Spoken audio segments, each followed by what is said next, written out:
Square Cow Countdowns. Slash Raptor here with an episode that might smell a little funky. Ladies and gentlemen, I give you the top 10 sewer levels in games. But first, let's set the stage. So for this list, we're focusing on sewer levels. Not underground levels or tunnel levels. Sewer levels, meaning that you have to be in an actual sewer. But the word sewer doesn't have to be in the name of the level. And to help with variety, we're only going to use one level or set of levels per game. So those are the rules. Alright then, everybody grab a plunger and let's do this thing. Number 10. Demolition Drain Pipe. This level is similar to the minecart levels from the original Donkey Kong. I only know this because I've seen lots of gameplay footage from the first two games, since I've never played or owned either of them. The only difference is that in this game, you ride around in a toboggan that can ride along the bottom of the pipe, or attached to steel pipe suspended in the air. The only thing that bugs me is how the toboggan defies the laws of physics by somehow accelerating without anything at all to propel it forward. Think about it, it really doesn't make any sense. Throughout the game, Funky Kong will constantly upgrade your vehicle so that you can enter new areas, but he can't install a small jet engine on this toboggan so that it could move on its own? This is video game logic at its finest. Number 9. Diablo 2, Act 2 Sewers. This was the first time a Diablo game ever included a sewer level. In fact, in this game alone, there were two major sewer sections, one in Act 2 and another one in Act 3. But the one in Act 3 represents everything wrong with sewer levels, while the one in Act 2 is actually pretty solid. Your first quest in Act 2 finds you venturing deep below Gholein to find and slay a monster known as Radamant.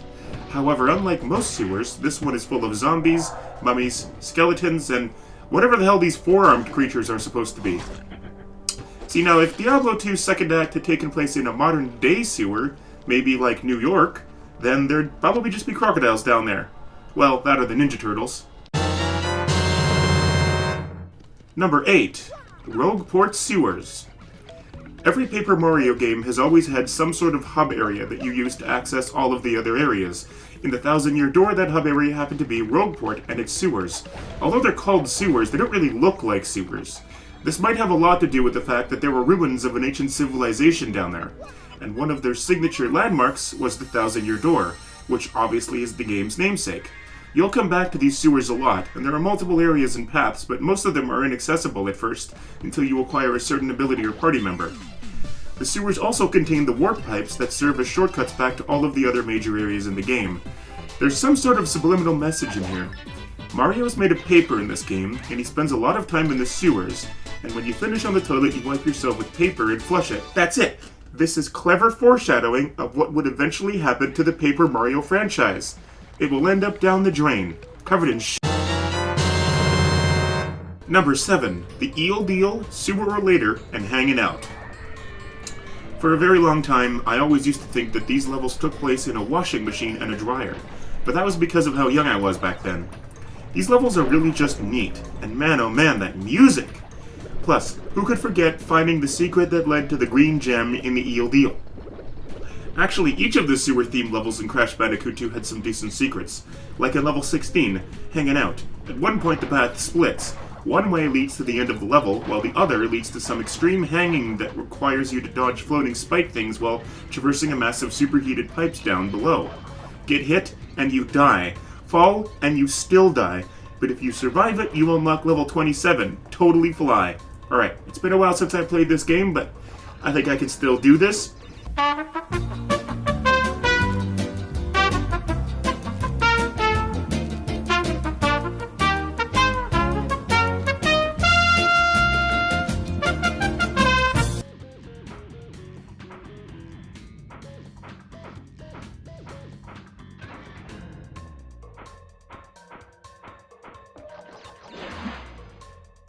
There, I beat it, and I didn't even really lose that many lives because I kept earning more. Am I awesome at this game or what? Number 6. Skull Monkey's Brand Hot Dogs. I'm actually not sure whether or not this place is really a sewer. If it is, it's the sewer for a hot dog factory, hence the name of the level, Skull Monkey's Brand Hot Dogs. At the end of this level, you fight Joe Head Joe, who we already talked about in the Most Effed Up Video Game Bosses video. But as a side-scroller, many of the bad things associated with sewer levels can't really apply here. But it is one of the weirder levels in the game, and Skull Monkeys is already a really weird game. I guess that's why I remember it so well.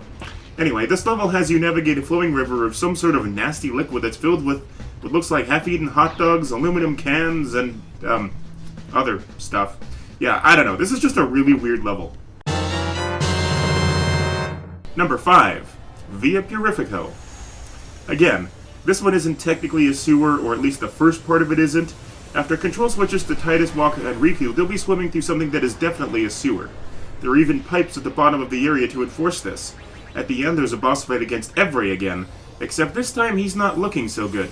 You know, because the party already killed it before they entered Bevelle. This makes for what is probably the easiest boss fight in the entire game, with the final boss being just a little bit harder. Evray is a zombie during the entire fight, so all you really need to do is use white magic or a few Phoenix Downs, and it'll die in 2 or 3 turns. You can employ a similar strategy against Yu Yevon. The only difference is that you have to turn Yu Yevon into a zombie, whereas Evray Altana is already one. Number 4. Slaprano. This isn't really a sewer either, but it is full of poo. In fact, it's inside Poo Mountain. Why such a thing even exists in the first place is a mystery to me, but whatever. It's close enough to qualify for this list. Maybe Poo Mountain is still where all the poo ends up anyway. Maybe instead of an actual sewer, they just have an enormous amount of poo. All I know is that if Poo Mountain has maintenance workers, then they literally have the shittiest job ever. Fine, I'll admit it. That was a crappy joke. Ooh. Oddly enough, the boss of the Slaprano chapter is the Great Mighty Poo, who I also already talked about in the Most Effed Up Video Game Bosses video. Okay, there. Now that we've reached the toilet humor quota for this episode, let's move on. Number 3. The Sewer Level.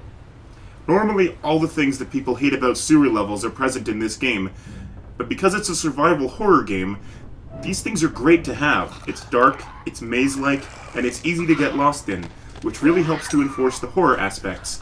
The low light and limited visibility in particular makes you feel very vulnerable because you won't know what might be lurking around a corner until it pounces on you and tries to kill you. Also, this level isn't just placed in the game for padding. There's a reason why you go through it. They even add a slight air of mystery by showing you that survivors were using the sewers as living quarters. Finally, they add an aspect of drama by having Joel separated from Ellie and instead partnered temporarily with Sam, while Ellie is left with Henry. Number 2. Up Your Arsenal's Sewers. In Ratchet & Clank Going Commando, there were 2 huge open-world areas where you're free to explore and collect 101 of something that you can trade in to progress the game, or just earn a lot of bolts. The first area like this was the Dunes of Tabora, where you were looking for desert crystals. And the other was the Tundra Wastes of Grelbin, where you were looking for moonstones. This concept was carried over into Up Your Arsenal, except instead of a wide open field, we got the sewers of Aquatos. Now, I don't hate these sewers, but they fall short in comparison and aren't nearly as fun to explore as what inspired them. They give you a map, but even with it, it's very easy to get lost because you can't rotate your view of it, which gives you a pretty poor idea of where you are or even which direction you're facing. There are actually 2 floors to the sewer, and 43 of the 101 sewer crystals are up there, but you can't access it until you get the gravity boots, and even when you have them, your map becomes useless because it's only a map up the first floor. Probably the worst part about the sewers is that amoeboids are literally the only enemies you'll find there. Freaking amoeboids! Big green blobs that look like boogers. I mean, really? The dunes have those huge cycloptic flying things that could shoot laser beams at you, and the Tundra Wastes had those enormous gray ice-breathing dragons that were half the screen tall, which I'll admit still scare the crap out of me to this day. Alright, only 1 level left, but before we get too ahead of ourselves, let's do a recap. Number 10, Demolition Drainpipe. Number 9, Gholein Sewers. Number 8, Rogueport Sewers. Number 7, the 3 sewer levels. Number 6, Skull Monkey's brand hot dogs. Number 5, Via Purifico. Number 4, Poo Mountain. Number 3, the sewer level. And number 2, Up Your Arsenal's Sewers. Which, as you all know by now, brings us to... Number 1. Infamous. Empire City Sewers. One thing that I miss about the original Infamous is how intuitive it was. In the first game, Cole's electric powers only worked if he was surrounded by things that he could potentially drain to absorb more electricity. It was kind of neat, and made for a really unique way to block off certain areas of Empire City. Until he goes down into the sewers and restores power to areas that are still blacked out, He can't safely explore them because the lack of electricity around him greatly weakens him.